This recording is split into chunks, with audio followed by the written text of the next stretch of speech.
তো গাইস, যে গরম পড়েছে তার জন্য আমরা বানাবো আম পোড়া শরবত। আর এই দেখো আমাদের হচ্ছে উনুনটা তো ধরতেই চাইছে না, মানে যে আমার উপর শত্রুতা করছে বাপ গো। তো গাইস দেখো, ফাইনালি আমি আঁকাটা তো ধরাতে পারলাম এতক্ষণে। তারপর আমি আমগুলো দিব আঁকার উনুনের ভিতরে। এই দেখো আমাদের গাছে কাঁচা মিঠা আম, কে খাবে চলে আসো অবশ্যই। এগুলো হচ্ছে আমাদের গাছের কাঁচা মিঠা আম, দিব কিনা সেটাই ভাবছি। আঁকাটা যেহেতু এখনো পুরোপুরি ধরেনি, আস্তে আস্তে ধরছি অবশ্য।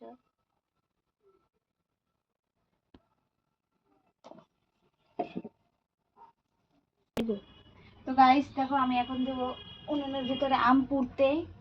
তো এই মা নেমে যাবে নাকি, দিয়ে দিলাম ফাইনালি উনুনের ভিতরে আম পুড়তে।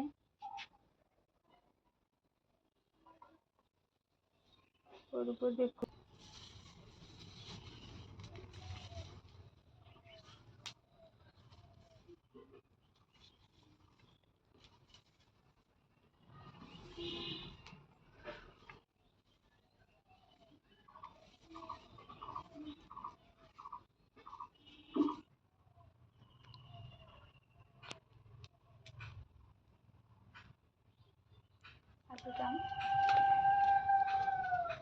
আবার টান দিবে, এর তো নিচে দেওয়া আছে রে, এগুলো পড়ে গেল।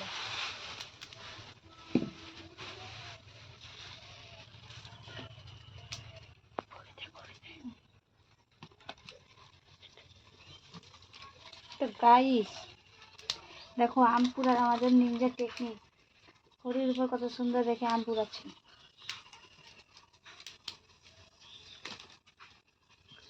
গো। তো গাইস দেখো, আমাদের ফাইনালি আম পুরা হয়ে গেছে। এখন কাছে বেশি একটু পুড়ে গেছে মনে হয়। আরে বাপরে, পুরাটা একটু বেশি হয়ে গেল হয়তো। এটা একটু এরকম কালার থাকলে বেশি ভালো হতো। পুরোটা একটু বেশি হয়ে গেল, চাও কিছু হবে না, সেদ্ধটা হবে। এই দেখো গাইস,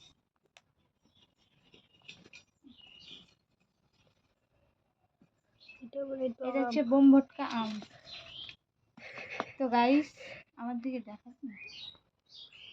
তো আম পুরা তো কমপ্লিট। এবার চলো শরবত করার জন্য কি কি দিই সেটা তোমরা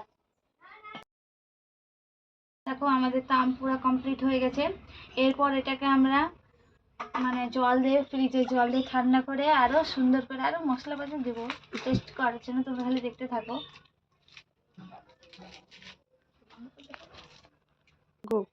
তো গাইস, বাপরে কি গরম, পুড়ে গেল রে। তো গাইস দেখো, আমার আম পোড়া শরবত বানানো হয়ে গেছে। এখন আমি ছাকছি, গ্লাসে ঢাললে আমাদের আম পোড়া শরবত তৈরি করা কমপ্লিট। এই দেখো অর্ধেক।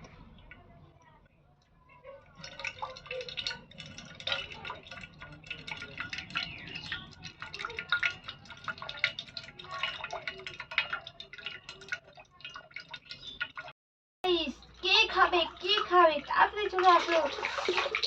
আম পোড়া শরবত কে খাবে তাড়াতাড়ি, আমার তো লোভ চলে আসলো।